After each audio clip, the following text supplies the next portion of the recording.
Bang Zuma, Bang udah Juma mulai. dulu menjawab. Kayak mana Iya, ini silakan, Bang silakan. Juma? Ini. Ini Bang Juma.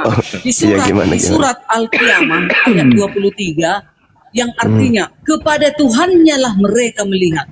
Kepada Tuhannya. Sedangkan di dalam orang Bang Juma Islam tiada Tuhan selain Allah, kan gitu. Kalian hanya punya Allah, kan gitu. Yeah. Ini kepada Tuhannya lah mereka melihat. Berarti ini kepada Tuhannya lah. Berarti kami dong ini, kami akan melihat Tuhan kami. Memang jelas Tuhan Yesus lah yang akan kami lihat kelak akan datang. Haleluya. Allahu Akbar, Masya Coba Allah. terangkan Bang Juma ini.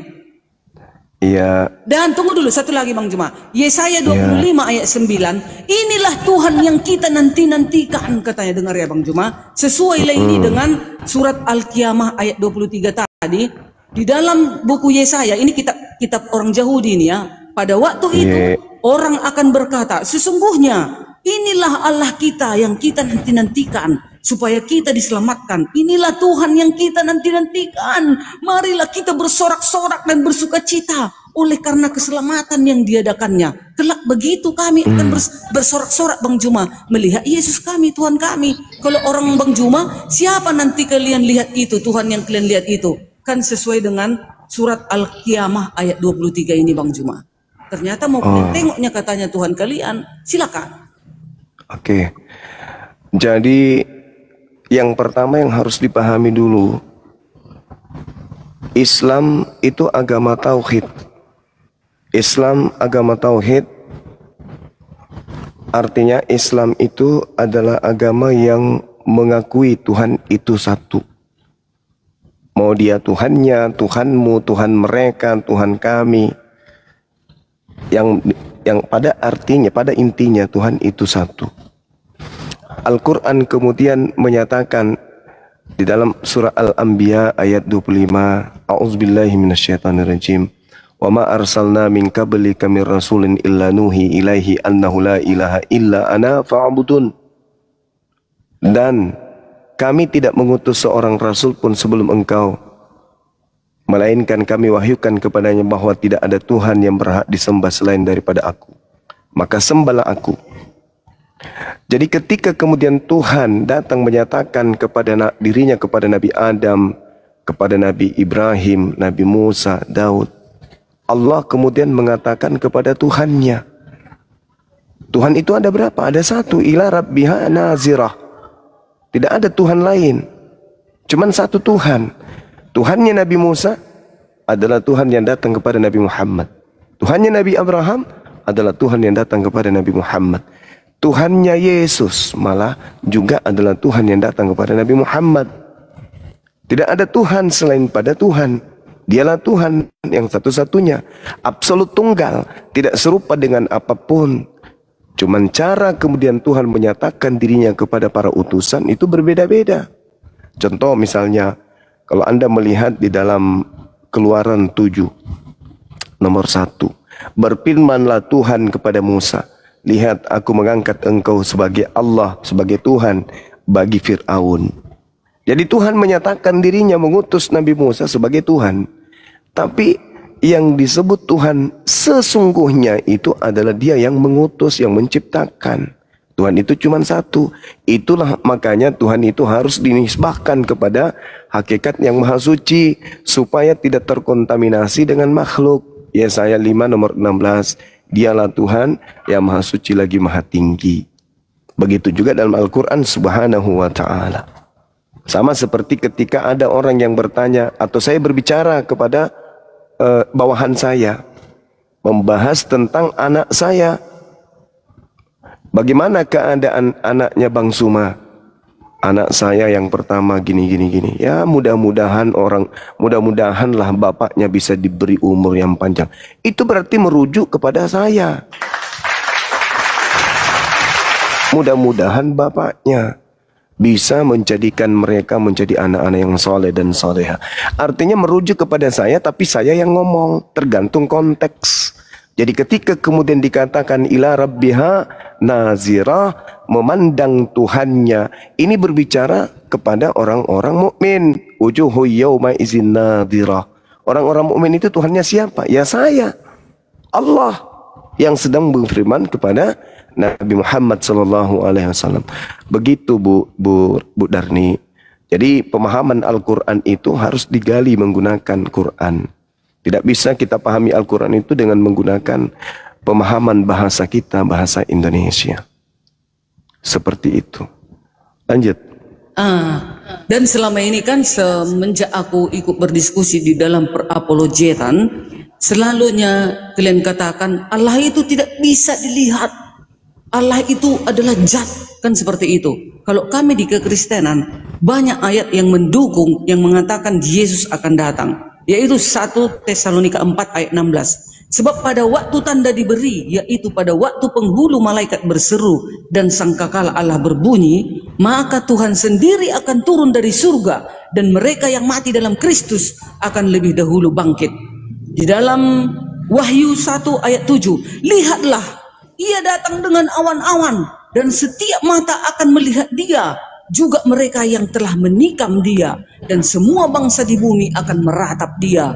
Lalu dikatakan juga ternyata di dalam Yesaya 25 ayat 9 tadi, pada waktu itu orang akan berkata, sesungguhnya inilah Allah kita yang kita nanti-nantikan supaya kita diselamatkan. Inilah Tuhan kita yang kita nanti-nantikan. Marilah kita bersorak-sorak dan bersuka cita oleh karena keselamatan yang diadakannya. Berarti benarlah kami ini. Ada janjinya, pilkada aja, pemilihan presiden ada janji-janjinya. Ini ternyata Tuhan kami menjanjikan dia akan datang untuk mendatangi kami umat-umat Kristen yang setia kepadanya. Terus kenapa di dalam keislaman apa janjinya bahwasanya dia menciptakan manusia ini? Apakah akan datang kembali untuk melihat manusia ciptaannya ini? Seperti ayat yang tertulis di dalam kekristenan, ini banyak data. Tadi sudah saya baca 1 Tesalonika 4, Wahyu juga mengatakan, Matius 16 ayat 27, sebab anak manusia akan datang, Yesus akan datang dalam kemuliaannya, diiringi malaikat-malaikatnya. Pada waktu itu ia akan membalas setiap manusia menurut perbuatannya. Luar biasa. Lalu di dalam satu lagi Bang Juma, berapa ya? 1 Korintus 5 ayat 10. Semua manusia akan dihadapkan ke tahta pengadilan Yesus. Makanya dia mau datang. Nah itu, silakan. Oke, baik.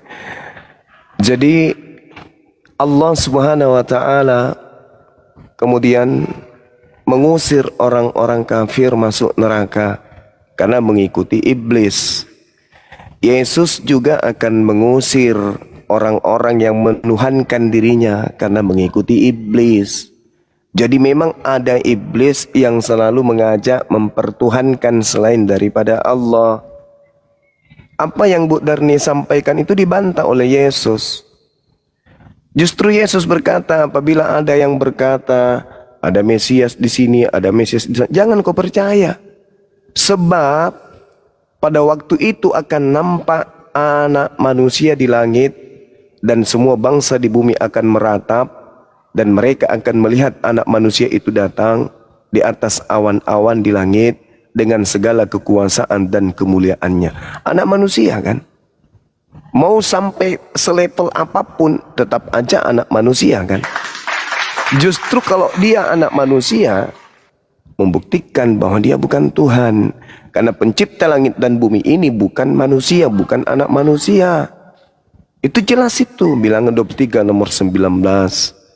Jadi mustahil orang yang mengatakan dirinya aku anak manusia adalah Tuhan, itu mustahil. Justru Ibu Darni tidak boleh menutup mata bahwa Yesus sudah berpesan, waspadalah kepada penyesat yang datang setelahku dengan bergelar Kristus. Anda membawa surat-surat Paulus, Anda membawa buku Wahyu, di mana buku-buku ini Yesus sendiri tidak pernah mengenalnya.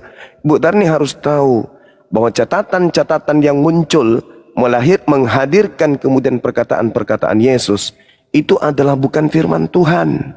Kitab Anda bukan firman Tuhan. Kitab Anda itu adalah catatan-catatan yang ditorehkan oleh orang yang menyusun pemberitaan yang terjadi tentang peristiwa yang ada antara Yesus dengan murid-muridnya. Satu hal yang perlu Ibu pahami, Yesus tidak pernah berbicara kepada siapapun selain kepada Bani Israel. Yesus hanya punya pengikut Bani Israel. Ketika Yesus berbicara, kamu, kalian, Yesus sedang berbicara kepada Bani Israel. Dia tidak berbicara kepada saudara-saudara Kristen. Salahnya saudara Kristen, ketika Yesus berbicara kepada muridnya Bani Israel, Kristen merasa bahwa Yesus berbicara kepada dirinya. Padahal tidak seperti itu. Yesusnya sedang berbicara kepada muridnya Bani Israel, bukan berbicara kepada orang Kristen, kepada orang Katolik, pada orang Protestan, pada orang Advent. Tapi karena Kristen ini disajikan buku yang ditulis yang tujuannya memang untuk supaya mereka menyembah yang bernama Kristus ini, maka ucapan-ucapan Yesus yang dihasilkan dari hasil penyelidikan dianggap bahwa itu ucapan untuk Kristen. Yesus tak ada sedikit pun tersentuh oleh Katolik. Ingat, Kristen pertama itu Katolik. Penyembah pertama Yesus itu beraliran Katolik. Dan Yesus sama sekali tidak pernah berbicara kepada orang Katolik. Tidak pernah berbicara kepada orang Roma Yunani. Yesus tidak pernah memberikan aturan-aturan main kepada mereka. Tetapi kemudian orang-orang Roma membentuk agama komunitas bernama Katolik, Kristen Katolik, dikarenakan buku-buku tadi, buku-buku yang dihasilkan dari hasil penyelidikan yang membicarakan tentang ucapan-ucapan Yesus.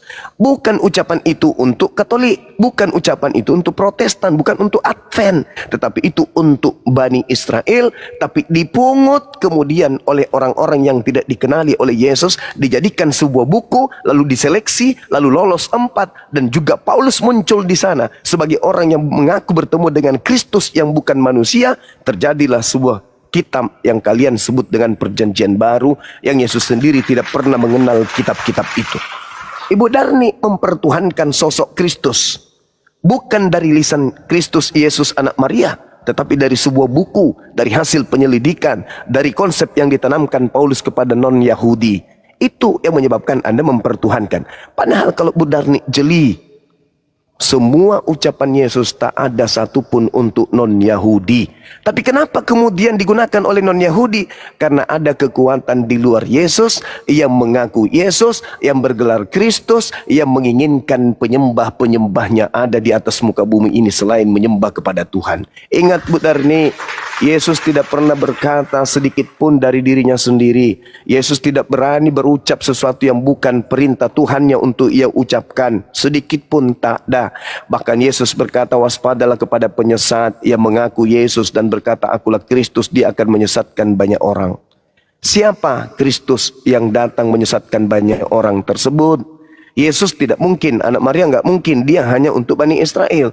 Muncul Kristus baru yang mengatakan dia Yesus dan dia adalah Kristus dan dia akan menyesatkan banyak orang, dan banyak orang itu hari ini kami mengenalnya dengan sebutan Kristen karena Kristen sama dengan pengikut Kristus. Sedangkan Yesus berkata, waspadalah kepada Kristus yang adalah penyesat yang datang menyesatkan banyak orang. Mana banyak orang yang disesatkan? Kristen. Mana Kristus yang palsu itu? Yang datang kepada Paulus, yang datang kepada Pulau Patmos, yang datang kepada Ananias. Ingat, Yesus membatasi ajarannya. Lihat di catatan buku Yohanes 17:8. Segala firman yang engkau berikan kepadaku telah aku sampaikan kepada mereka. Dan mereka semuanya endingnya di mana? Percaya aku adalah utusan Tuhan. Itu endingnya. Segala firman sudah dikasihkan. Tapi tak ada satupun akulah Tuhan, akulah telah diberi kuasa kepada aku, bla bla. Itu karangan muncul kemudian setelah Paulus menerima pernyataan-pernyataan dari sosok yang ngaku Kristus. Siapa ini? Yang mengaku dirinya diberi kuasa. Ini siapa? Lukas 4 nomor 6, iblis berkata kepada Yesus, kepadaku telah diberi kuasa dan juga kemuliaan dunia. Aku berhak memberikan kepada siapapun yang aku kehendaki. Ketika iblis memberikan kuasa itu kepada makhluk yang keluar dari kubur, itu yang terjadi.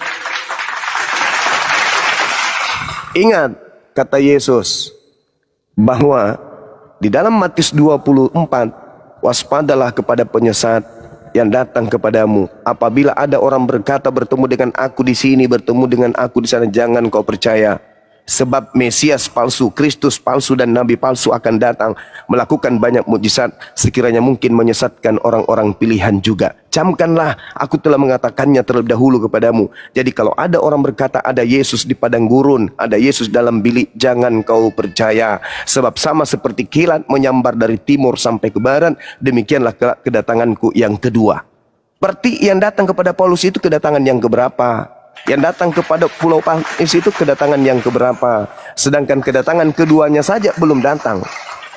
Kenapa pula ada yang datang ngaku-ngaku Kristus? Itulah yang ibu ikuti. Enyahlah daripada aku, kalian semua adalah pembuat kejahatan. Aku tidak mengenal kalian. Itulah kalian yang akan diusir oleh Yesus yang asli. Saya kira begitu Bu Darni. Jadi kalau Anda mengatakan Tuhan kami datang, Tuhan kami, tidak ada Tuhan datang seperti hantu, nggak ada. Yesus datang sebagai manusia. Karena dia datang sebagai manusia, maka dia jelas bukan Tuhan. Demikian. Bang Zuma. Ya, sebentar. Ada info Gurunda di bawah itu, karena suara Gurunda di YouTube katanya kecil banget katanya. Tolong dicek. Udah bagus Bang. Udah bagus. Oh ya, terima kasih. Ya, lanjut. Sama-sama. Benar nih. Bang Zuma. Ya, Bang. Kami itu beriman tuh bukan kepada manusia ya.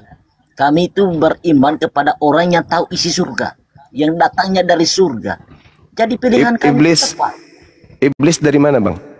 Bukankah iblis itu dari surga? Dalam kitab Ayub, iblis datang kemudian ke surga bertanya kepada Tuhan. Bukankah iblis itu juga dari surga Bang?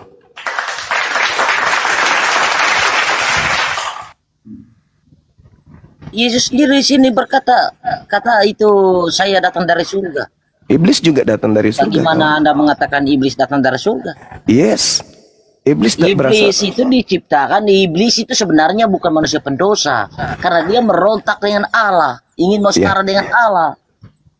Jadi harus paham konteks itu, saudara. Nah, sekarang ketika Anda melantik roh yang mengaku Yesus, Anda ingin menyetarakan Tuhannya Yesus yang adalah anak Maria dengan sosok yang datang kepada Paulus itu. Makanya Yesus mengatakan, iblislah yang menjadi bapakmu. Kalian semua adalah pembuat kejahatan. Kenapa? Karena Anda melantik sosok roh, Anda menyetarakannya dengan Tuhan pencipta langit dan bumi. Ayo, bukankah Yesus ketika datang ke tengah-tengah Bani Israel dia bertuhan? Dia bukan ateis. Dia sujud semalam-malaman, dia berdoa. Bahkan takut ketika dia datang malaikat kepada dirinya. Kok sekarang jadi Tuhan di Kristen? Karena yang Anda tuhankan sejatinya bukan anak Maria, tetapi Kristus palsu yang mengaku berkuasa baik di langit maupun di bumi. Itulah dia. Iya. Begitu. Itu Bukan terserah saya, saudara. Itu perkataan Yesus. Waspadalah paham konteks itu, saudara. Ya, bukan kalianlah, bukanlah apa tadi? Kalianlah menyembah iblis kan? Oh, nggak bisa kami menyembah iblis. Tuhan kami maha suci, maha tinggi. Bagaimana mungkin? Anda tidak bisa kemudian mengatakan kami menyembah iblis, karena Tuhan kami tidak serupa dengan apapun. Iblis serupa dengan roh. Lalu bagaimana Muhammad menceritakan? Aku hanya menyembah Allah Mekah saja. Bagaimana? Sekarang saya tanya kepada saudara, apakah Tuhannya Abraham itu Tuhannya negeri Mekah atau bukan? Loh, itu yang dipertanyakan. Ya, justru itu saya tanya kepada saudara, apakah ilah Israel, sembahan Israel itu adalah Tuhan bagi negeri Mekah atau bukan? Bukan, saudara. Oh, berarti Tuhannya Israel itu tidak memiliki negeri Mekah? Tidak. Loh, bukankah Tuhan itu adalah Tuhan semesta alam? Memang berarti kalau Tuhan itu adalah Tuhan semesta alam, berarti dia adalah Tuhannya negeri Mekah, dia adalah Tuhannya Indonesia, dia adalah Tuhannya Malaysia, dia adalah Tuhannya Inggris, alam semesta, Rabbus samawati wal ard. Bukankah Tuhan itu adalah Tuhan yang menguasai langit dan bumi termasuk kota Mekah? Kenapa pernyataan itu muncul kemudian? Karena orang-orang Quraisy pada saat itu memiliki dewa-dewa sesuai dengan kabilah-kabilah yang ada. Di antara pelosok suku satu dengan suku yang lain memiliki sembahan-sembahan yang berbeda. Maka Nabi Muhammad kemudian datang, aku hanya diperintahkan menyembah kepada Tuhannya negeri Mekah. Mereka terbelalak. Oh, kok bisa? Siapa Tuhan negeri Mekah itu? Bukankah setiap wilayah, daerah-daerah, suku-suku memiliki Tuhan masing-masing? Kok ada Tuhan negeri Mekah mencakupi sembahan-sembahan kita? Ternyata Tuhan negeri Mekah itu adalah Azza wa Jalla, Allah Subhanahu wa Ta'ala. Itu maksudnya pernyataan itu, Bang. Jadi Tuhannya Israel itu adalah Tuhannya negeri Mekah, Tuhannya negeri Indonesia, Tuhannya negeri semua alam semesta. Apakah Anda pungkiri itu? Gimana dong? Nah sekarang kita sederhanakan kasus ini. Saya ingin bertanya dua arah, Islam dan Kristen. Dan tolak ukurnya adalah Yesus. Jangan Nabi Muhammad. Kalau Nabi Muhammad jelas kalian neraka. Innal ladzina kafaru min ahlil kitabi wal musyrikina fi nari jahannam. Saya ingin adil di sini.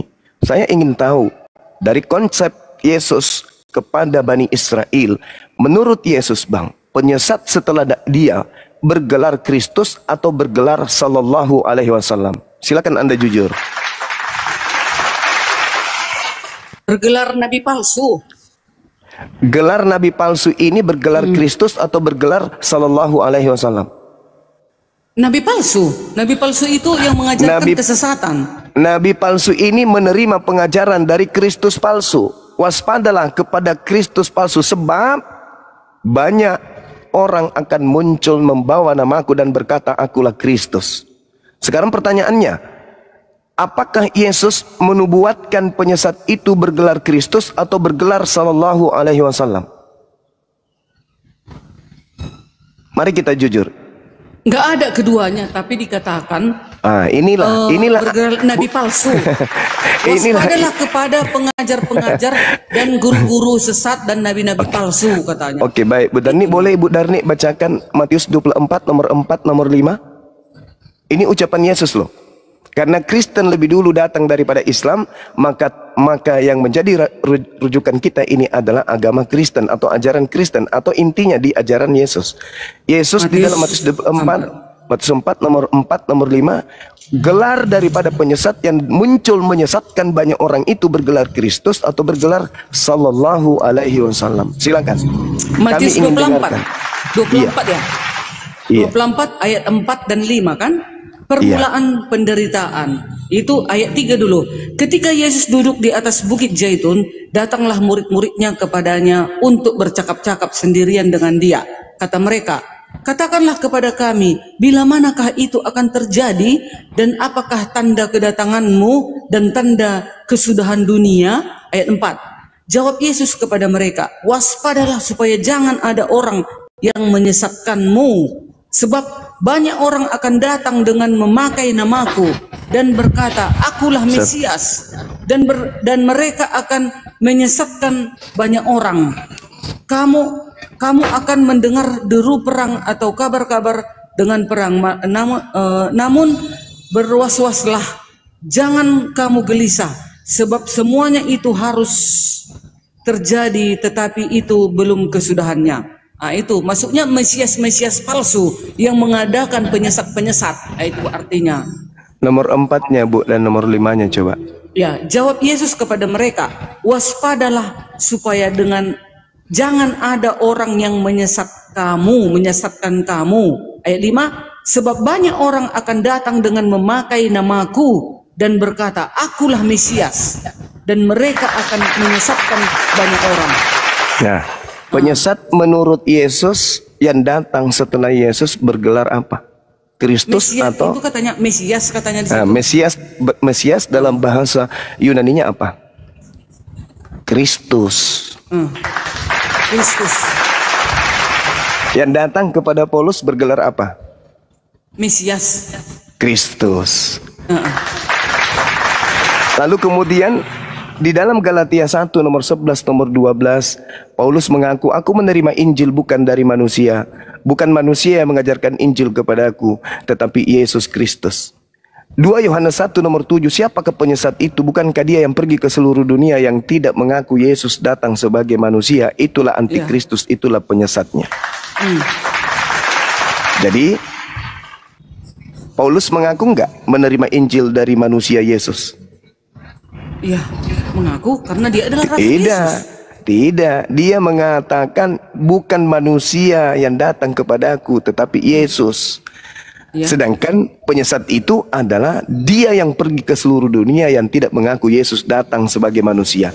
Paulus mengaku Yesus datang bukan sebagai manusia.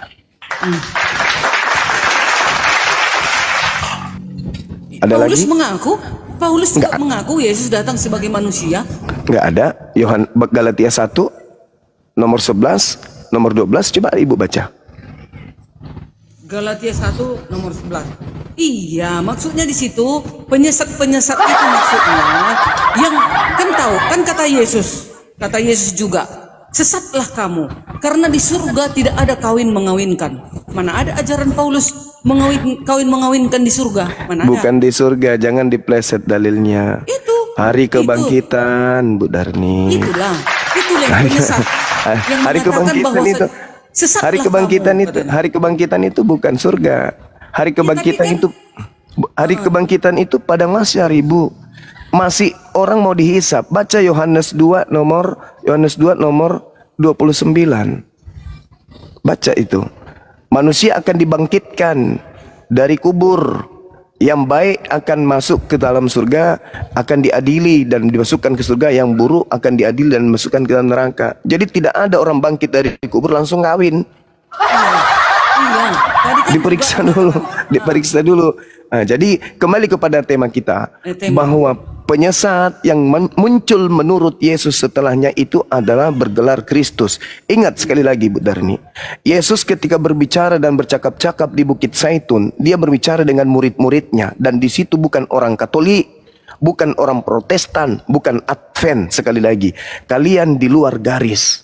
Nah, ketika Yesus kemudian ditanya oleh muridnya, apa kata Yesus? Waspadalah kalian wahai Bani Israel, supaya jangan ada orang yang menyesatkan kamu. Sebab banyak orang yang akan datang dengan memakai namaku dan berkata, akulah Kristus. Ketika Bu Darni datang membawa nama Yesus dan mengatakan Yesus itu adalah Kristus, Ibu Darni bagian daripada penyesat tersebut. Ibu menyesatkan orang banyak. Ibu juga bagian daripada penyesat ini. Sebab banyak orang akan datang dengan memakai namaku dan berkata Yesus itu adalah Kristus, dan mereka akan menyesatkan banyak orang. Artinya apa? Ketika kemudian Yesus melanjutkan pembicaraannya di Matius 24, di data nomor 23-nya jelas dikatakan kemudian oleh Yesus, jadi apabila kelak nanti ada orang, jika ada orang berkata kepadamu wahai Bani Israel, lihat ada Kristus di sini atau Kristus ada di sana, jangan kau percaya, sebab Kristus palsu dan nabi-nabi palsu akan muncul, dan mereka akan mengadakan tanda-tanda dahsyat dan mukjizat sehingga sekiranya mungkin mereka menyesatkan orang-orang pilihan juga. Camkanlah, aku sudah mengatakannya kepadamu terlebih dahulu. Jadi apabila orang berkata, lihat ada Yesus di padang gurun, jangan kau pergi ke situ, atau lihat ada Yesus di dalam bilik, jangan kamu percaya. Sebab sama seperti kilat memancar dari sebelah timur sampai melontar cahayanya sampai ke barat, demikian pula lah kedatangan anak manusia kelak.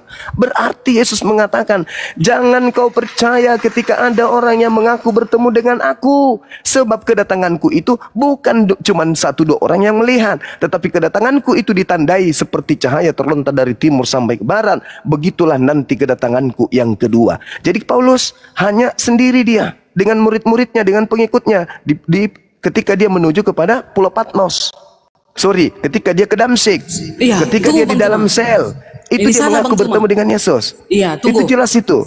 Nah, Ya, sekarang Bang saya Juma. ingin tahu kepada Bu Dari, sabar dulu. Ketika Yesus berbicara seperti itu, waspadalah supaya jangan ada yang datang kepadamu.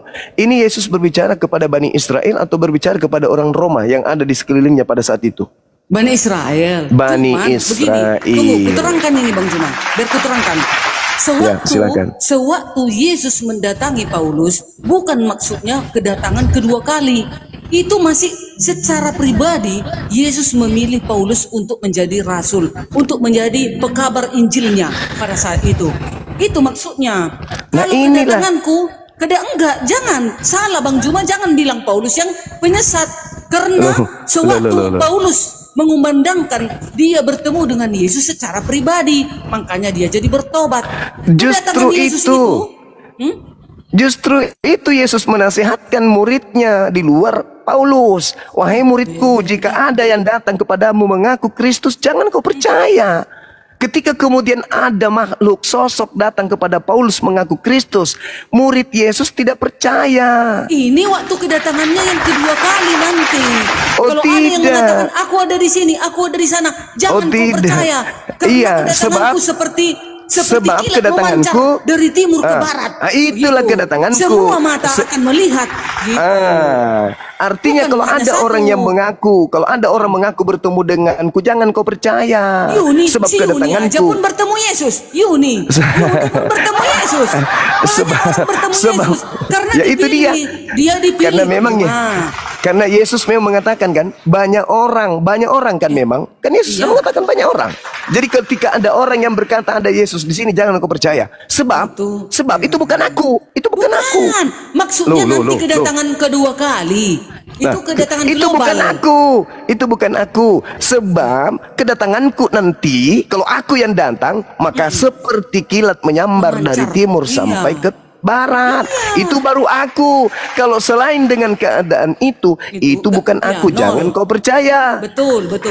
Makanya orang Yahudi tidak percaya kepada Paulus. Karena yang datang kepada Paulus itu bukan Yesus. Salah Bang Juma. Tapi Kristus palsu. Bang Juma, karena sewaktu Paulus memperlihatkan itu bukan kedatangan global mendunia. Maksud Yesus ini di mana Yesus pernah menubuatkan dia akan datang kepada orang-orang? Bukankah Yesus hanya menubuatkan kedatangan kedua kalinya? Tidak ada itu kedatangan setengah-setengah, nggak ada. Kedatangan yang kedua itulah akhir zaman. Nah, nanti itu artinya kalau Yesus datang cuma 2 kali, artinya yang datang kepada Paulus itu bukan Yesus. Apa nggak boleh rupanya Yesus menampakkan diri kepada Makanya aku, Yesus mengatakan waspada. Kepada Bu Yuni, kepada Paulus. Justru karena itulah. Aku dijamah Yesus. Justru karena itulah Bu Darni. Oke, sekarang begini. Ketika Yesus berkata akan ada Kristus palsu menyesatkan banyak orang, anggaplah itu bukan Advent, bukan Katolik, bukan Kristen. Kalau ini betul, tunjukkan kapan ada pengikut Kristus banyak di luar Kristen. Yang menggenapi nubuatan Yesus ini itu di mana? Hindu tidak, Buddha tidak, Islam tidak, ateis tidak. Satu-satunya kandidat cuman kalian Kristen. Tapi kalau Kristen pun mengatakan bukan kami, lalu mana orang banyak yang disesatkan oleh oknum yang mengaku Kristus itu? Tunjukkan kepada saya. Silakan. Begini Bang Juma, di dalam apa ini? Paulus di dalam kisah para rasul ini ada bukti ya, bukti nyata. Ini bukan omon-omon. Kisah para rasul 9 ayat mulai dari ayat dia juga berbicara dan berjawab doa nih. Ayat 29 dulu ya. Ayat 28 dulu. Dan Paulus tetap bersama-sama dengan mereka di Yerusalem dan dengan keberanian mengajar dalam nama Tuhan. Ayat 29, ia juga berbicara dan bersoal jawab dengan orang-orang Yahudi yang berbahasa Yunani.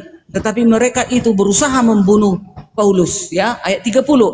Akan tetapi setelah hal itu diketahui oleh saudara-saudara anggota jemaat, bayangkan pada saat itu ada anggota jemaat, mereka membawa dia ke Kaisarea dan dari situ membantu dia ke Tarsus. Ayat 31, selama beberapa waktu jemaat di seluruh Yudea, Galilea dan Samaria berada dalam keadaan damai. Jemaat itu dibangun dan hidup dalam takut akan Tuhan. Jumlahnya makin bertambah besar oleh pertolongan dan penghiburan Roh Kudus. Itulah pada saat itu. Ada dalilnya. Ya, kata Lukas. Bukan. Kisah para Rasul 9. Ya, Lukas lah itu. Sementara Lukas ini adalah asisten Paulus. Intinya Bu Darni. Sejarahnya ada. Peristiwanya ada. Itu memang harus terjadi. Makanya saya katakan harus ada yang menggenapi. Kalau Bu Darni percaya dengan ucapan Yesus ini, harus ada yang menggenapi. Bayangkan, saya pertaruhkan iman saya loh Bu Darni. Dan tolak ukurnya bukan Al-Quran loh. Saya katakan apa? Menurut Yesus, penyesat yang muncul setelah dia bergelar Kristus atau bergelar Sallallahu Alaihi Wasallam. Sekiranya gelar penyesat itu sallallahu alaihi wasallam, maka saya ragu dengan Islam. Tetapi ternyata Yesusnya berkata penyesat itu bergelar Kristus. Satu-satunya komunitas di dunia ini sebagai pengikut Kristus, dan Yesus mengatakan dia akan menyesatkan banyak orang, hanya Kristen. Harus ada yang menggenapi. Ini ucapan Yesus, bukan omon-omon. Kalau ibu percaya, ini kitab ibu, ini ucapan Yesus. Kalau ini adalah ucapan Yesus dan ini kitab ibu, harus ibu percaya bahwa Yesus menubuatkan akan datangnya Kristus palsu yang menyesatkan banyak orang. Yesus dimanapun berada, coba lihat di dalam Yohanes 1 nomor 51, Yesus mengatakan apa tentang dirinya? Langit terbelah dan malaikat naik turun menuju kepada siapa? Kepada anak manusia. Lihat di Matius 24 yang tadi yang kita urai. Di situ Yesus mengatakan, menyangkal ketika ada yang berkata, aku di sini, aku di sono, aku di sini, aku di sono. Jangan kau percaya. Sebab pada waktu itu akan nampak tanda anak manusia di langit, dan semua bangsa di bumi akan meratap dan mereka akan melihat anak manusia itu datang. Sedangkan yang datang kepada Paulus, Bu Darni, bukan anak manusia. Sedangkan Yesus datang kedua kalinya sebagai anak manusia. Level yang datang kepada Paulus itu lebih tinggi dari Yesus. Siapa yang lebih tinggi levelnya dari Yesus ini? Tentu dia yang pernah mencobai Yesus.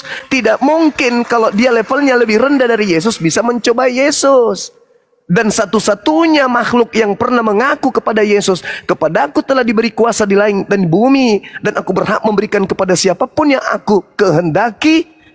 Maka kehendak itu diberikan kepada Paulus, sehingga Paulus bisa melakukan mukjizat-mukjizat. Sehingga ketika dia di Antioquia, dia hampir disembah oleh orang-orang pagan di sana karena dianggap sebagai dewa Hermes.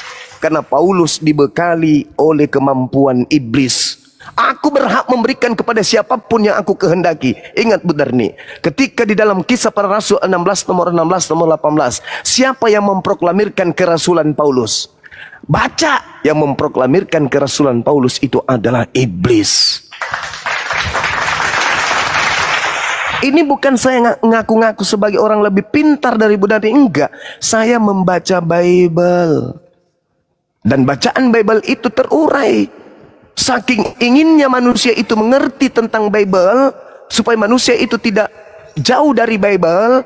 Bible setiap saat direvisi, dikoreksi, direvisi. Supaya apa? Supaya mudah dipahami. Tidak perlu lagi ada roh ini, roh itu, ya ini, roh itu, nggak perlu. Tinggal dibaca.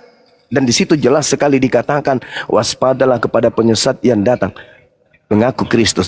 Yang namanya penyesat lihai, pintar, cerdas. Wong penipu aja nih, penipu di pasar, penjual obat nih, maaf nih, penipu atau yang pesulap-pesulap itu aja.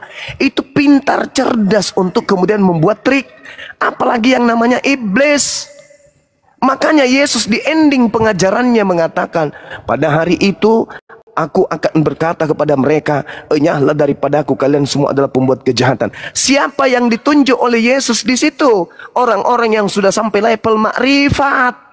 Apa itu? Bermujizat, memuat, mengusir setan pakai nama Yesus. Orang-orang yang sudah level tinggi. Tapi kenapa diusir? Karena mereka kemudian tidak melakukan kehendak Bapa Elohim. Adakah kehendak Bapa supaya Yesus disembah? Tak ada. Adakah kehendak Bapa supaya hukum Taurat itu dibatalkan? Tak ada. Adakah kehendak Bapa supaya hukum Taurat itu diajarkan kepada luar Yahudi? Tak ada. Ini yang terjadi hari ini. Maka Islam datang setelah kemudian dosa merebak dibawa oleh Kristus palsu ke seluruh penjuru dunia. Islam datang. Ketika kebenaran itu datang, dia akan menginsapkan dunia akan dosa. Kenapa menginsapkan dunia? Karena si Kristus telah membuat dunia ini selama 600 tahun lebih mati dalam dosa, dikarenakan dirinya meminta disembah. Ingat kata Yesus dalam Yohanes 12 nomor 30 atau 31. Apa kata Yesus? Aku harus pergi sebab penguasa dunia ini telah datang, dan penguasa dunia telah akan dilemparkan keluar. Dari mana? Dari kubur. Dilemparkan dari kubur. Makanya di dalam Matius 12 Ibu nomor 38 dan seterusnya, ketika angkatan jahat minta satu tanda, apa kata tanda yang diberikan oleh Yesus? Tanda yang diberikan oleh Yesus satu-satunya adalah manusia keluar dari kubur. Itu tanda angkatan jahat. Dan ternyata yang keluar dari kubur itu mengatakan apa? Kepadaku telah diberi kuasa. Pergilah, jadikanlah seluruh bangsa menjadi pengikutku. Itu siapa? Sedangkan Yesus ketika datang di tengah Bani Israel, aku diutus hanya kepada domba yang hilang dari umat Israel. Kok tiba-tiba setelah dia masuk ke kubur, keluar dari kubur tiba-tiba berubah? Pergilah ke seluruh dunia, jadikanlah seluruh bangsa menjadi pengikutku. Ini oknum yang berbeda. Sebab di dalam Matius 10 nomor 5 nomor 6 dikatakan Yesus berpesan kepada ke-12 muridnya, jangan ke bangsa lain, tetapi pergilah kepada bangsa yang hilang dari umat Israel. Kok berbeda dengan makhluk yang keluar dari kubur?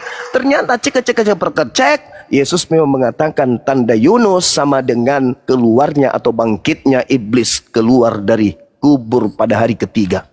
Ingat Bu Darni, kenapa Yunus dijadikan sebagai simbol angkatan jahat? Yunus pada hari ketiga keluar dari perut ikan. Manusia sebagai simbol angkatan jahat keluar dari kubur pada hari ketiga. Yesus di dalam Yohanes 12 nomor 31, iblis akan dilemparkan keluar. Keluar dari mana? Keluar dari kubur. Kenapa demikian? Karena kata Yesus, coba Anda baca teliti. Baca teliti, Yohanes 12 nomor 31. Kita baca pelan-pelan. Apa yang Yesus katakan pada saat itu loh, bukan pada saat sekarang. Sekarang berlangsung penghakiman atas dunia ini. Dunia dihakimi. Kenapa dunia dihakimi? Karena anak Tuhan, hamba Tuhan yang suci datang di tengah-tengah Bani Israel, diupayakan dibunuh, padahal dia tak punya salah sama sekali. Dan bahkan kemudian dia dianggap sebagai penyesat, dianggap sebagai anak zina. Ketika putus asa Yesus, kemudian Tuhan menyelamatkannya ke langit. Yesus sebelumnya berkata, sekarang berlangsung penghakiman atas dunia ini. 600 tahun dunia dihakimi oleh Tuhan. Sekarang juga penguasa dunia ini akan dilemparkan keluar. Keluar dari mana? Keluar dari kubur. Sehingga ketika kemudian ajaran Kristen merebak ke seluruh penjuru bumi, disitulah anak keturunan Adam kemudian terperosok kepada penyembahan kepada iblis. Itu jelas itu benarnya. Jelas itu. Jadi kalau ibu juga masih menolak, silakan Anda koreksi diri. Anda pengikut Kristus. Bukankah Kristus itu adalah penyesat? Sedangkan Kristus yang benar adalah dia yang datang kepada Bani Israel. Kemenangan hari ini ada di Islam. Kenapa? Di Islam dikatakan, ya Bani Israel, inni Rasulullahi ilaikum. Wahai Bani Israel, aku Nabi Isa, Nabi yang lahir tanpa ayah, spesial diutus kepada Bani Israel. Alhamdulillah umat Islam beriman dengan keadaan itu. Dan murid-murid Yesus juga beriman dengan keadaan itu. Yohanes 17:8. Segala firman yang engkau berikan kepada aku telah aku sampaikan kepada mereka. Dan mereka setelah menerima segala firman itu percaya bahwa aku adalah utusanmu. Jelas itu. Murid-murid Yesus yang asli mendudukkan Yesus sebagai Rasulullah, sebagai utusan Allah. Umat Islam mendudukkan Yesus Nabi Isa alaihissalam sebagai utusan Allah. Kelompok yang mengatasnamakan dirinya Kristen justru melantik Kristus ini sebagai Tuhan selain daripada Tuhan yang maha benar, maha suci, maha tinggi, yaitu anak orang yang kemudian mereka jadikan sebagai sesembahan. Ingat ibu, Kolose 2 nomor 9, bisikan Kristus kepada Paulus, di dalam tubuh Kristus Yesus inilah kepenuhan segala keilahian. Lalu kemudian Kristus ini yang membisikkan Paulus kemudian dalam Filipi 2 nomor 6 nomor 7-8 bahwa Theos datang kemudian mengosongkan dirinya, tidak mempertahankan keteosannya, melainkan mengambil rupa manusia dan menjadi manusia dan taat sampai di atas tiang salib. Itu siapa itu? Apa mungkin pencipta langit dan bumi datang menjelma menjadi manusia, dihukum oleh manusia, dibunuh oleh manusia? Apa itu mungkin? Tidak. Itu semata-mata adalah pengajaran setan.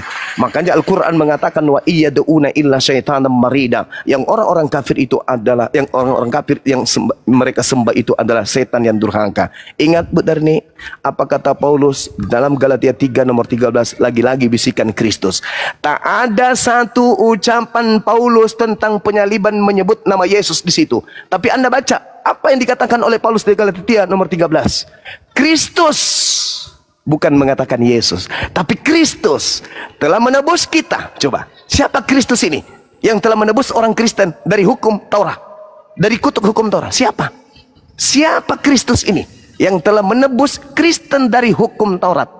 Padahal hukum Taurat itu hanya milik orang Yahudi. Kenapa Kristen yang ditebus oleh Kristus? Artinya Kalau surat Galatia dituliskan pada tahun 52 dan Yesus mengucapkan waspadalah kepada Kristus palsu yang datang setelahku di tahun 33, berarti setelah Yesus mengatakan di tahun 33, di tahun 52 Kristus palsunya datang membisikkan kepada Paulus, Kristus telah menebus kita dari kutuk hukum Taurat dengan jalan menjadi kutuk. Berarti yang Anda sebutkan selama ini anak Maria mati terkutuk di atas tiang salib, itu bukanlah anak Maria, melainkan makhluk terkutuk yang memang sudah terkutuk, mau kemudian rela menggantikan posisi Yesus demi untuk mendapatkan pengikut miliaran manusia. Iblis rela dikutuk. Apapun yang terjadi, yang penting sumpahku di hadapan Tuhanku, aku akan mengajak seluruh anak keturunan Adam kemudian untuk menjadi pengikutku masuk ke dalam neraka. Ingat, di dalam Matius 28 nomor 18, kepadaku telah diberi kuasa. Ingat kata Yesus di data nomor Yohanes 14 nomor 30. Di situ Yesus mengatakan dengan sangat terinci dalam bacaan sederhana kita sebagai orang Indonesia. Yesusnya berkata apa? Dengan teratur dia mengucapkan ini.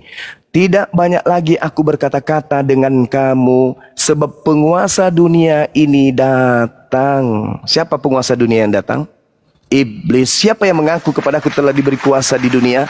Iblis. Siapa yang keluar dari kubur dan mengaku pergilah ke seluruh dunia sebab kuasa dunia telah diberikan kepadaku? Iblis. Jadi benar bahwa Yesus mengatakan waspadalah kepada Kristus yang datang setelahku yang mengatakan dirinya penguasa. Sedangkan Yesus melantik iblis itu sebagai penguasa. Di mana Yesus melantik iblis itu sebagai penguasa? Yohanes 14 nomor 30. Tidak banyak lagi aku berkata-kata dengan kamu, sebab penguasa dunia ini datang dan tidak berkuasa sedikit pun atas diriku. Artinya ketika iblis merasuki Yudas, ketika iblis merasuki imam kepala mahkamah agama untuk melakukan persaksian-persaksian palsu, tipu muslihat untuk membunuh Yesus, itu tidak berhasil. Kata siapa? Kata Yesus. Di mana tertulis? Yohanes 14:30. Tidak banyak lagi aku berkata-kata dengan kamu. Artinya tidak lama lagi aku akan pergi. Sebab penguasa dunia ini datang. Dialah yang akan mengaku sebagai aku nanti penguasa dunia ini. Dialah nanti yang menggantikan aku dan dia mengaku aku. Dan dia, iblis ini, tidak sedikit pun berkuasa atas diriku. Berarti aku tidak berhasil disalib. Artinya ketika Yesus dicobai di dalam Lukas 4 nomor 6, nomor 7, nomor 8, nomor 9, endingnya ada di nomor 13. Ketika kemudian Yesus digodai iblis untuk supaya Yesus menyembah iblisnya dan tidak berhasil iblisnya, di keterangan 13 dari Lukas 6 ini diterangkan begini. Iblis mundur dari Yesus. Lalu iblis menunggu waktu yang tepat. Pada saat mana waktu tepat itu? Pada saat Yesus sudah terangkat ke langit, iblis kemudian bereaksi di belakang. Dialah yang kemudian mengaku-ngaku Yesus, padahal Yesus sudah ada di langit, tetapi dia kemudian yang menggantikan posisi Yesus dengan mengaku Kristus dan menyesatkan orang Roma, orang Yunani, orang Belanda, orang Indonesia yang sekarang kami mengenalnya dengan sebutan Kristen. Mohon maaf, ini data.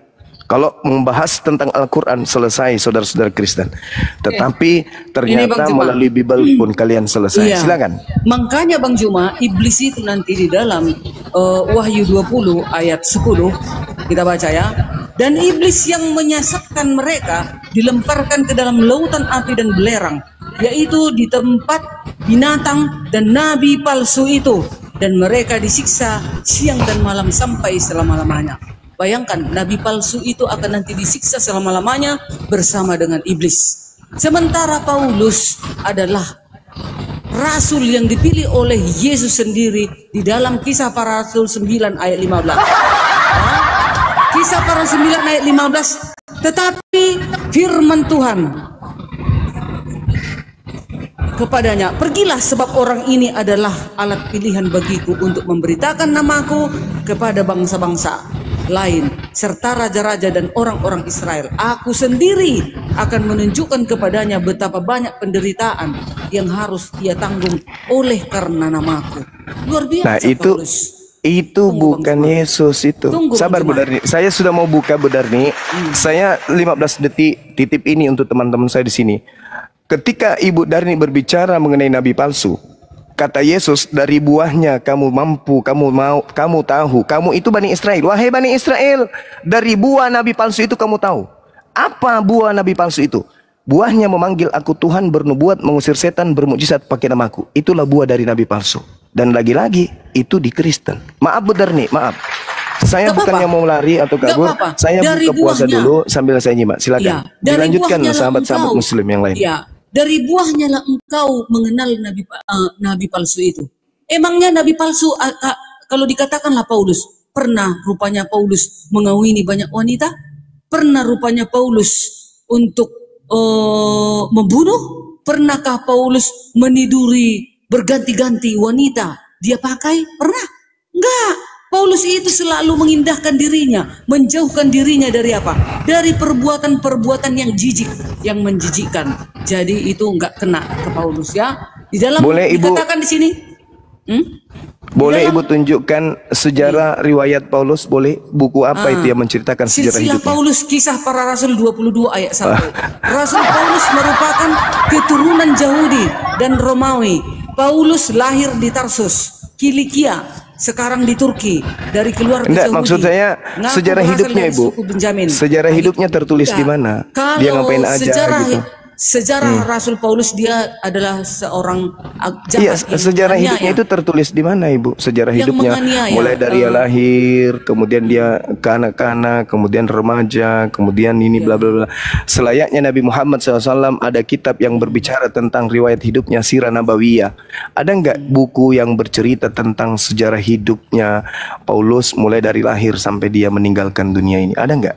Hanya itu aja, silsilah Paulus. Ya Kisah Para makanya Rasul 22 bagaimana ayat 1. Ibu bisa tahu dia Enggak. ngapain aja? Kan dia itu dihitung dari sewaktu dia bertobat. Dia dihitung dari sewaktu dia dipilih oleh Yesus. Wah, ini bahaya ini. Sewaktu dia mau mengejar para murid-murid Yesus. Berarti Ibu dia didatangi oleh masih Yesus. abu-abu tentang hidupnya dia itu. Enggak, ngapain lagi kita mengingat Nah orang itu yang dia. kejahatan?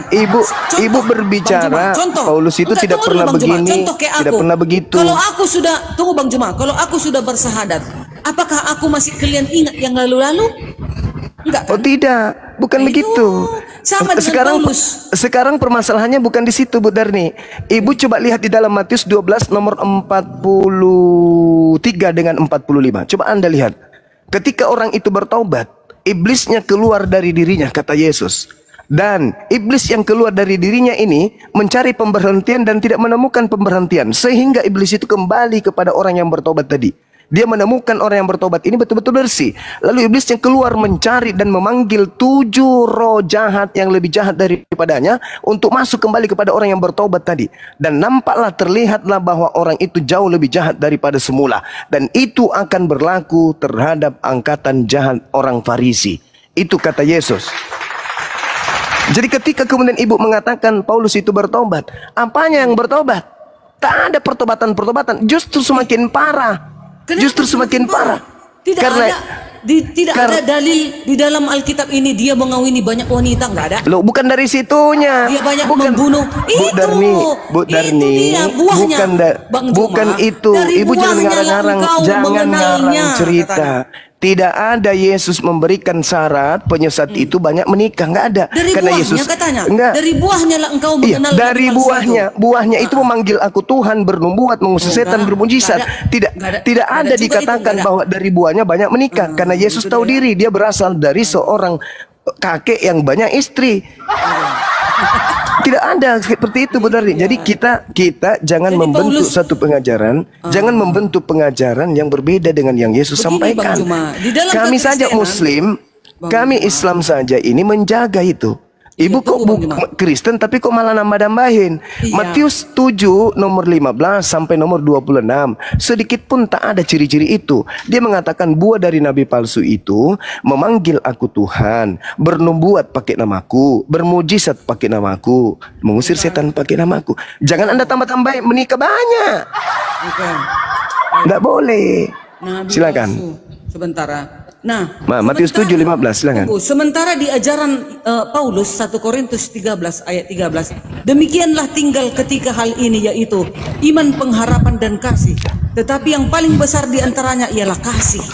Itu ajaran Paulus. Lalu 1 Korintus 9 ayat 27. Namun aku melatih tubuhku dan menguasainya, supaya sesudah memberitakan Injil kepada orang lain, jangan aku sendiri ditolak. Kayak mana kalau dia mengawini banyak wanita, ganti wanita? Hah? Macam mana dia penginjilan? Macam mana dia penginjilan seperti itu, Bang Juma? Makanya dia, saya tanya. Tunggu dulu, tunggu Bang Juma. Makanya dia menguasai dirinya agar dia tidak ditolak. Jadi dia mengutuskan dirinya untuk penginjilan. Bayangkan itu. Iblis yang menjadi penyesat itu apakah gemar beristri, berpoligami, Bu Darni? Iblis loh. Apakah iblis ini gemar gonta-ganti pasangan? Enggak kan? Jadi itu bukan jadi sandaran, bukan jadi dasar pijakan. Bang Juma, ya, yang namanya iblis, Ibu. Tunggu, keinginan nafsu yang tidak bisa menguasai diri itu dari iblis, Bang Juma. Orang Kristen, maaf nih Bu Darni, Ibu juga pasti mengakui karena Ibu adalah Advent. Orang Kristen itu tidak digoda lagi iblis. Kenapa mau digoda lagi iblis orang Kristen ini? Apanya lagi yang mau digoda coba? Apanya yang mau digoda? Nggak bisa, karena semua yang dilarang oleh Tuhan, sudah dibebaskan kepada mereka. Enggak, bukan gitu, salah. Mana? Coba buktikan kepada saya. Apa yang diharamkan di Kristen? Apa yang diharamkan? Iblis sudah pensiun. Iblis sudah pensiun kepada orang Kristen. Bagaimana mungkin orang Kristen mau digoda iblis? Apa kira-kira iblisnya datang ke Kristen menggodanya apa? Baik, ini. Wahai Kristen, jangan kau makan babi ya. Apa kayak gitu? Gini Bang Juma. Dan inilah tandanya, Bang Juma, 1 Yohanes 2 ayat 3. Dan inilah tandanya bahwa kita mengenal Allah, yaitu jika kita menuruti hukum-hukumnya. Apa itu hukumnya? Jangan membunuh, jangan mencuri, jangan itu hukum Taurat.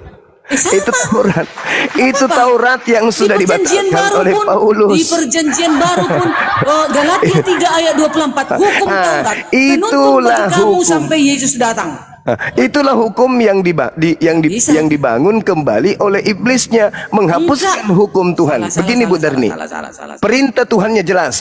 Ketika Yesus ditanya oleh seorang murid, "Guru, apa yang harus aku lakukan supaya aku bisa masuk surga?" Apa kata muridnya? "Janganlah kau membunuh." Betul? Nah, sekarang itu katanya. Sabar. Hukum itu sudah dibatalkan oleh Paulus. Enggak. Hei, Efesus 2 nomor 15. Efesus 2 nomor 15. Dipersatukan di dalam Yesus. Efesus 2 nomor 15. Ya enggak mengerti. Coba Anda baca. Ya, silakan Anda baca. Silakan Anda baca. Efesus 2 nomor 15. Iya, dipersatukan. Dipersatukan artinya apa? Tidak ada lagi hukum itu. Yang ada hanya Yesus. Itu dalam Yesus. Di dalam Yesus tidak ada penghukuman. Roma 8 ayat 1. Tidak ada penghukuman. Bahkan Galatia. Tunggu Bang Juma. Maksudnya di dalam Yesus, kalau sudah di dalam Yesus Bang Juma, tentu aku menguduskan diriku. Nah, itulah Yesus yang Anda maksud itu. Yang Anda maksud itu Yesus yang datang kepada Paulus kan? Hah? Yesus yang Anda maksud adalah Yesus yang datang kepada Paulus kan? Ya iya. Ya iya. Itu ajarannya. Ya itu ajarannya. Itu dirubah itu. Iya, nggak boleh dirubah. Itu kekal sampai Yesus datang. Tapi kenapa orang Kristen hari ini nggak ada makan babi? Orang Kristen nggak ada. Hanya salah itu mengutarakan. Enggak. Galatia 3 ayat 24. Galatia 3 ayat 24. Hukum Taurat penuntut bagi kamu sampai Yesus datang. Orang Kristen tidak makan babi. Saya tidak makan babi. Saya tidak makan babi. Ibu Kristen yang saya tanya. Nanti kawan-kawanku Kristen yang lain juga bertobat, akan ikut dengan semua ajaran Yesus yang sebenarnya. Oke. Silakan Bu Darni. Yang pasti izin Guru Iya, silakan Datuk, silakan. Silakan Datuk. Akomal kita kena laporan Guna, ya. Jadi pembatasan live cuma ya biasanya ada 3.000 4.000 nih. Sekarang ya 900 lah. Alhamdulillah lagu Bang Zuma. Iya. Ya, silakan Bu Darni. Mungkin Bang Suma keliru, saya keliru barangkali. Tetapi di balik kekeliruannya saya, tolong tunjukkan pengikut Kristus palsu itu yang mana, yang banyak itu. Pengikut Kristus yang palsu itu yang meniadakan hukum-hukum Allah. Itu dia Yang yang palsu. mana itu? Mana Ya nggak itu? tahu Mana aku. itu? Ya tanya cari sendiri. Hey. Jangan menyuruh aku mengucapkan itu. Jangan. Biar nanti hakim yang adil turun ke bumi. Allahu Akbar. Masya Yang jelas Allah, itu benar nih. ciri-cirinya. Makanya dikatakan Bang Juma, nanti Iya, iblis iya. akan mengejar orang-orang yang mengadakan hukum-hukum itu. Bayangkan itu. Mengejar-kejar Iya, iya, orang-orang yang mengadakan hukum. Bayangkan itu. Iya, iya. Coba bayangkan, masa dikatakan hukum 10 itu bayang-bayang, sementara itu indah, jangan membunuh, jangan mencuri. Kalau itu bayang-bayang, ya membunuhlah, ya mencuri. Yang mengatakan itu bayang-bayang Paulus kan?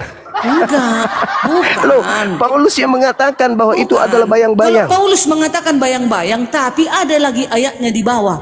Paulus sudah benar itu.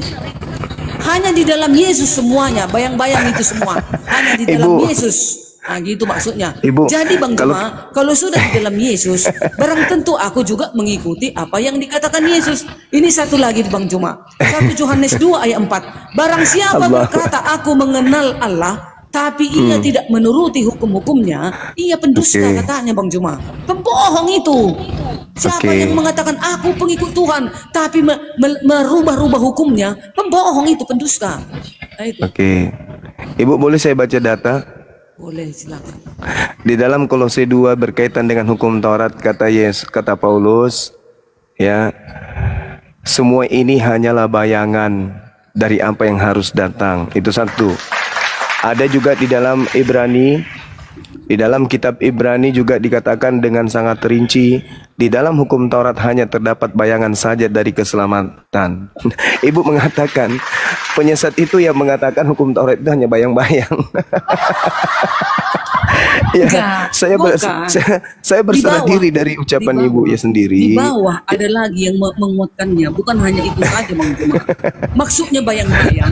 Maksudnya sekarang ini karena datang Yesus, di dalam Yesuslah semua hukum itu, gitu maksudnya. Jadi kalau sudah aku pengikut Yesus, pasti juga aku tidak membunuh, tidak mencuri, tidak berzina. Ya sejalan itu.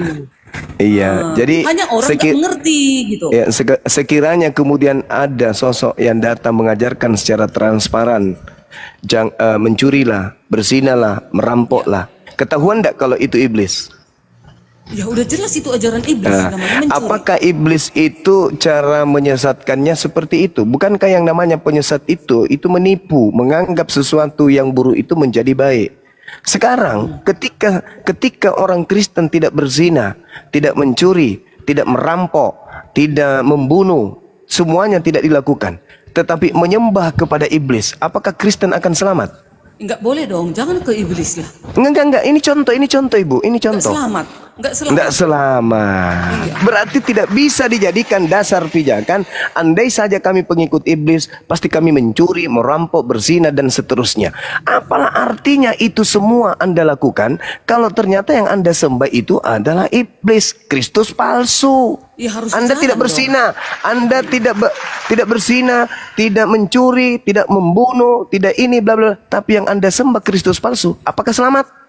Ya enggak selamat kalau yang palsu. Enggak selamat. Harus yang asli. Iya. Harus yang asli. Yang asli itu manusia. Anak Maria itu bukan Tuhan. Iya, gelarnya manusia, tapi dia dikatakan, tapi gelarnya dia Tuhan Bang Juma. Yesus itu Tuhan. Iya. Makanya dia akan datang menghakimi. Makanya bayangkan Bang Juma, aku akan mengumpulkan segala bangsa di hadapanku. Aku akan membalas setiap perbuatan orang. Bayangkan itu. Dia akan mengumpulkan segala makhluk dari 4 penjuru bumi katanya. Seluruh umat manusia akan dihadapkan ke tahta pengadilan Yesus Kristus. Coba. Iya. Benar. Lagi palsu. Saudara, ini Juma ini banyak sekali terpelintir ayat Alkitab saya lihat ya. Saudara mengatakan Yesus cuma utusan saja. Ya. Saudara itu kata Yesus. Yohanes 8 ayat 16. Bapa yang mengutus aku ada bersamaku. Ya. Berarti kalau dia bersama berarti apa namanya, Bang? Iya bersamaku, ada di dalam diriku. Bang, orang saudaraku. Kok tahu macam pandai betul lah. Kata Yesus begini, Bang. Aku akan menunjukkan kepada kamu siapakah yang harus kamu takuti. Takutilah dia yang setelah membunuh mempunyai kuasa untuk melemparkan orang ke dalam neraka. Sesungguhnya aku berkata kepadamu, takutilah dia. Siapa dia? Yang berkuasa dan seterusnya itu Saya mau siapa? bertanya kepada kamu Zuma. Sedangkan Bu Darli Adakah- menjelaskan Yesus itu berkuasa begini begono. Itulah iblisnya. Adakah Nabi mengatakan sebelum dunia jadi aku sudah ada? Adakah? Nabi yang mana itu? Coba tunjukkan kepada saya. Salomo mengatakan sebelum langit digariskan aku sudah ada. Salomo jauh lebih Di hebat. mana di Quran Anda mengatakan seperti itu? Kok di Al-Quran pula? Jangan Al-Quran Anda tidak imani Al-Quran. Lihat di dalam Amsal 8. Di situ Salomo mengatakan sebelum langit diciptakan aku sudah ada. Kenapa kamu membenarkan iman kamu di dalam Al-Quran? Untuk menolong Anda supaya Anda tidak menuhankan Oh, Kristus. sorry lah, susah lah bro. Sorry lah, Kamu sudah dapat. Kamu Gimana, dapat saudara? menyesatkan anaknya Tuhan Yesus ya. Anaknya Tuhan Yesus. Beranak pula Yesus Saya kau kata, buat. dengar dulu. Tunjukkan Allahu kepada Akbar, saya Masya Allah. keturunan Ismail yang jadi nabi. Ayo di Quran kamu. Tunjukkan. Nabi Muhammad sallallahu alaihi wasallam. Sekarang di siapa nabi yang diutus untuk Kristen? Ayo bang, selamat bang, semangat. Dari Ismail. Ayo. Semangat bang, semangat. Jelas Nabi Muhammad adalah keturunan Nabi Ismail dan dia adalah nabi bagi kami. Nah sekarang yang saya tanya kepada Anda, siapa nabi yang diutus untuk Kau Kristen? menyatakan jelas mana ayat. Muhammad Rasulullah, dia adalah nabi utusan Allah. Rasulullah wa khataman nabiyyin, dia adalah Rasul Allah dan penutup para nabi. Sekarang saya tanya, siapa nabi yang diutus untuk agama Kristen? Ayatnya saudaraku. Saudara, kalaupun saya tunjukkan kepada saudara, Anda tidak akan beriman. Sekarang tunjukkan ke saya, nabi mana yang diutus untuk Kristen? Banyak sekali kalau kau mau tanya nabi dalam iya, silakan. Kristen. Tunjukkan satu aja. Nabi Yeremia. Nabi Luka, Bang Juma, Saudara, Nabi Luka. saudara, ya. Anda itu tidak Nah, Nabi lah Bang Juma. Para Nabi lah di Alkitab. Mulai dari Kejadian sampai Malaki. Dia katakan nabi yang diutus untuk Kristen, Nabi Yeremia. Yeremia 31 nomor 31 sampai 33. Beliau menuliskan bahwa aku Tuhan akan mengadakan perjanjian baru dengan Bani Israel dan Bani Yehuda. Ya, saudara kan bertanya tadi siapa nama nabi yang ada di dalam Alkitab. Iya, Tuhan Tuhan mengadakan perjanjian dengan Nabi Yeremia dengan mengatakan bahwa aku Tuhan akan mengadakan perjanjian baru dengan Bani Israel dan Bani Yehuda. Yang saya tanya, Terus? Bani Kristennya mana? Itu Aduh, sakit setiap perutku. Tuhan mengadakan kepada Nabi Bang Juma, dia akan Ya, mana? mengadakan perjanjian baru. Iya, di mana? Di mana Nabi? Siapa nama Nabi yang diutus Itulah untuk nabi-nabi agama kami, Kristen? Yeremia, Yehezkiel, Hosea. Semua itu nabi orang manusia yang ada di muka bumi ini. Hukum-hukum kata Tuhan di dalam Mazmur 147 12 19 20. Hukum-hukum yang datang kepada Bani Yakub, aturan-aturanku yang kuberikan kepada Bani Israel tidak kuberikan kepada bangsa lain. Awalnya pula. kepada Jadi bangsa Israel. kapan Maka datang Yesus, pergilah ke seluruh bangsa. Datanglah Kabarkanlah kemudian Injil. Kristus, datanglah kemudian Kristus kepada mengajarkan kepada seluruh bangsa. Inilah yang kita bahas tadi panjang lebar. Itu. Jadi maksudnya Bang Juma hanya milik orang Israel aja kah Allah itu? Kan enggak kan? Allah datang kemudian menyatakan diri kepada Bani Israel tok saja. Setelahnya datang Maksudku, kepada Nabi jadi Muhammad, kita tidak ada ciptaannya datang yang kepada sekarang Romawi. ini. Jadi sekarang ini kita manusia yang lain nggak perlu kita kebenaran Bu yang datang Darni, dari Bani Israel itu. Ketika Tuhan mengajarkan kepada orang Yahudi, jangan engkau makan babi, karena itu haram bagimu. Sekiranya Indonesia hidup bersatu saman dengan orang Yahudi, orang Indonesia yang bukan orang Yahudi boleh makan babi, karena tidak dilarang oleh Tuhan. Sembahlah Tuhanmu saja, akulah Tuhan, jangan ada yang lain. Orang Yahudi yang diberi perintah itu karena dia bangsa pilihan, wajib menyembah Tuhan yang benar. Di luar Yahudi yang tidak diberi perintah, mau menyembah pohon, menyembah ayam, menyembah kulkas, menyembah batu tawas, itu tidak kena hukum. Kenapa? Karena mereka tidak diberi aturan. Bukan, mereka itu bangsa pilihan. Jadi ketika kemudian ada perintah kepada Bani Israel, ya untuk Bani Israel saja. Makanya perintah terakhir yang datang kepada kita itu adalah Al-Quran. Karena hanya Al-Quran itu perintah Tuhan untuk seluruh umat manusia. Torah untuk Bani Israel, Injil untuk Bani Israel, Zabur Mazmur untuk Bani Israel. Sedangkan Al-Quran untuk litubayyina linnas. Gitu kawan Oji Noise. Jadi Oke, kan- saya kira demikian sementara Bu Jangan dulu Darni. Bang Juma aja. Titus. Ini ada musik ini, hei, Saudara Iya, Rosi. matikan dulu, Fauzi. Matikan dulu musiknya, Bang. Titus 2 ayat 11. Karena kasih karunia Allah yang menyelamatkan Aduh. kita semua manusia sudah nyata. Berarti aku Allahu manusia, Bang Juma manusia.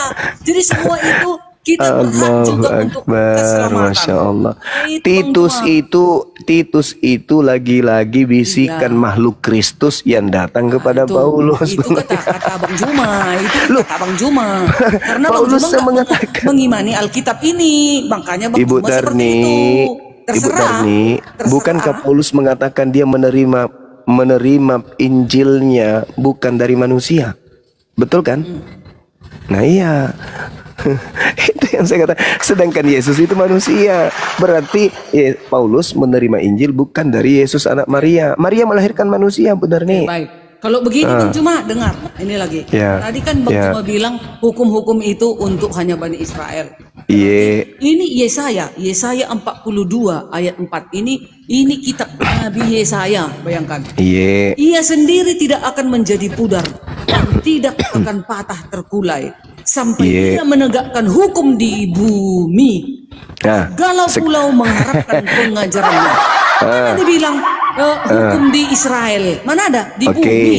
Pancur batu Baik. juga ikut dong, pancur batu. baik. Bu Dani, ketika kita berbicara mengenai Yesaya 42 itu hamba Tuhan loh.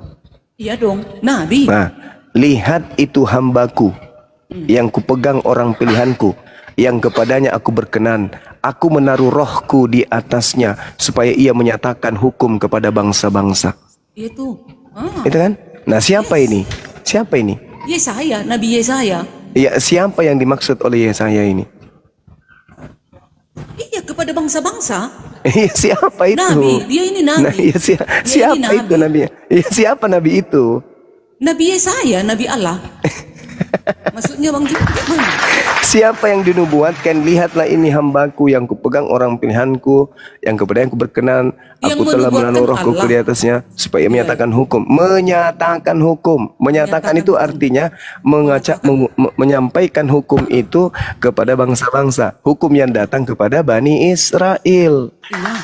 Bahwa hukum ini adalah hukum untuk Bani Israel. Dinyatakan Ada. kepada Salah. Bang Juma nokoh lagi.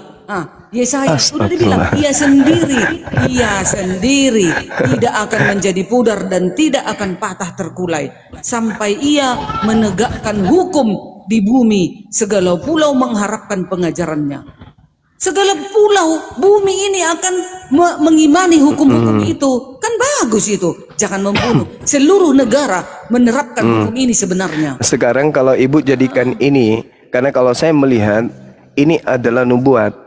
Kalau ibu mengatakan Yesaya yang akan menegakkan hukum-hukum kepada bangsa-bangsa, hukum apa yang ditegakkan Yesaya kepada bangsa-bangsa? Hukum-hukum 10 itulah. Lah, Jangan Yesaya membunuh, mana jangan ada? berzina. Ada dong, kan duluan Nabi Musa. Kan duluan Musa. Ini Iya. Yesaya ke depan. Terus ini 10 hukum sampai Yesus datang. Kan tadi bilang. Dengar dulu Bang Juma. Akbar, Masya Mazmur, Allah. dengar Bang Juma. Mazmur, tunggu ya. Mazmur 119 ayat 44. Aku hendak berpegang pada Tauratmu senantiasa untuk seterusnya dan selama-lamanya. Bayangkan itu. Baru Iya. Mazmur 40 ayat 9. Aku suka melakukan kehendak-Mu ya Allah. Taurat-Mu ada dalam dadaku. Harus ada di dada kita ini. Jangan membunuh, jangan berzina, jangan mencuri. Itu loh. Bu Darni, ini Yesaya 42 nih, kalau kita mau jujur, ini nubuat, Bu Darni. Hamba Allah yang akan menegakkan hukum-hukum kepada bangsa-bangsa. Iya. Nah, sedangkan di Kristen hukum-hukum Allah itu nggak ada lagi, udah dibatalin sama Paulus. Enggak loh, Galatia 3 ayat 24, hukum Taurat penuntun bagi kamu sampai Yesus datang. Yesus juga mengatakan, 1 iota, jangan kau rubah hukum. Mana Iya, bisa? oke. Setelah itu kemudian tulisan tangan Tuhan kan? Setelah kemudian Yesus datang kepada Paulus, hukum Tauratnya enggak lagi kan?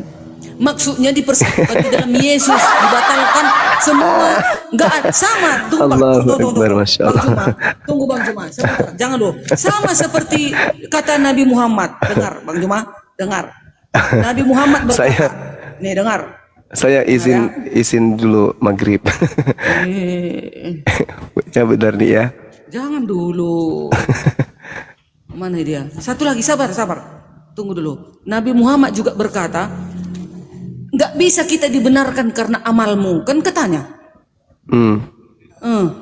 Terus? Hanya kasih karunia baru ya memang itu betul. Karunia Allah menentukan. Memang betul itu. Kan gitu.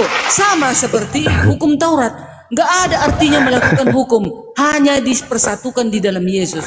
Jadi siapa yang sudah di dalam Yesus, barang tentu tak membunuh, tak mencuri, tak berzina.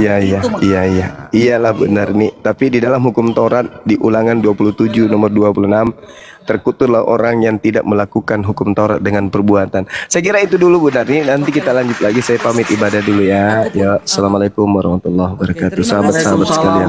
Terima kasih.